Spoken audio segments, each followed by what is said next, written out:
Radio અવાજ 90.8 FM માંથી હું છું આરજે હર્ષ અને આજે એક નાનકડી વાત લઈને આવ્યો છું તમારા બધા માટે. એક માણસને કેન્સર થયું.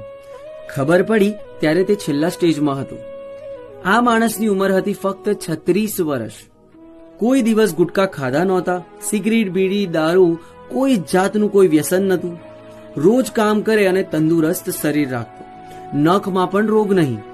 3-4 દિવસથી પેટમાં દુખતું હતું ને ડોક્ટર પાસે દવા લીધી પણ દુખાવો મટતો જ નહોતો. એટલે ડોક્ટરે મોટા ડોક્ટરને બતાવવાનું કહ્યું. મોટા ડોક્ટરે રિપોર્ટ કઢાવ્યા ત્યારે ખબર પડી કે આંતરડામાં કેન્સર છે. ઘણી પીડા સહન કરી, ખૂબ જ દુખાવો સહન કર્યો. સારવાર માટે ઘર, મિલકત બધું જ વેચવું પડ્યું. એટલો ખર્ચો થયો પણ છેવટે મરણ જ આવ્યું. ડોક્ટરે તેમના પરિવારજનોને કહ્યું કે તમે આમની બોડીને અગ્નિ સંસ્કાર ન કરો અને હોસ્પિટલને આપો, જેથી અમે જાણી શકીએ કે આ ભાઈને કેન્સર થવાનું કારણ શું. ઘરના બધા ભેગા થઈને મીટિંગ કરી અને બોડી હોસ્પિટલને આપવાનું નક્કી કર્યું. બોડી ઉપર રિસર્ચ કરતા ખબર પડી કે પ્લાસ્ટિકમાં ગરમ ખાવાનું રાખવાથી, ખરાબ કેમિકલ જમવામાં ભળી જવાથી આ ભાઈને કેન્સર થયું હતું.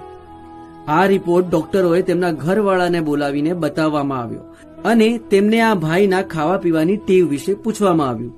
ત્યારે તેમણે કહ્યું કે તેને ચાની આદત હતી અને દિવસમાં 4-5 વાર ચા પીતા હતા. તપાસ કરતા ખબર પડી કે જે દુકાનમાં કામ કરતો ત્યાં પ્લાસ્ટિકના કપમાં ચા આવતી. ડોક્ટરે તેમની સાથે કામ કરતા અને પ્લાસ્ટિકના કપમાં ચા પીતા સર્વે સ્ટાફનો મેડિકલ ટેસ્ટ કરાવ્યો તો બીજા 2 જણમાં પણ કેન્સરની અસર જણાઈ. તરત તેમને સારવાર લેવા માટે કહેવામાં આવ્યું. તમને થશે કે આટલી ખરાબ વસ્તુ સરકાર કેમ બનાવવા દે છે? સરકાર આપણને પ્લાસ્ટિકનો ઉપયોગ ન કરવા સમજાવે છે પણ આપણે ક્યાં સમજીએ છીએ.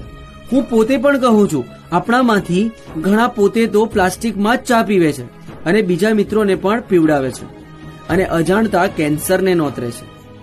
કોઈ દિવસ પ્લાસ્ટિકમાં ગરમા ગરમ ખાવાનું કે પીવું ન જોઈએ. આ વાત સંતોષીમાં, સેતડામાં કે દશામાની નથી કે આ વાતને 5 કે 10 વ્યક્તિઓને મોકલો તો તુરંત ફાયદો થાય ને ન મોકલો તો નુકસાન થાય. આ વાત હકીકત અને સાચી છે. તેથી લોકોની જાગૃતિ માટે આ મેસેજને જરૂર આગળ ફોરવર્ડ કરવા વિનંતી. Thank you so much.